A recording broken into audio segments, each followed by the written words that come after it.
Абанын булганышы акыркы жылдары олуттук көйгөйгө айланды.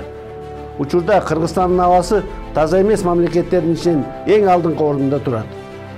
Мунун кесебетинен тоолордун экосистемасы бузулуп, кылымдар бою сакталып келген мөңгүлөр эрип, элибиздин саламаттыгы бузулуп, бейиштей болгон мекенибиздин табигаты талкаланып жатат.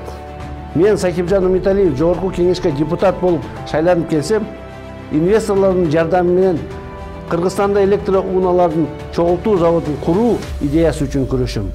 Эмне үчүн? Муну менен биз экологиялык бир топ көйгөйлөрдү чечебиз.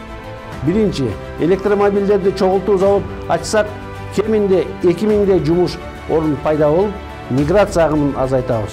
Экинчиден, аба тазарып, жыл сайын борборубузду каптаган кара түтүндөн кутулуу менен элибиздин саламаттыгына кам көрөбүз.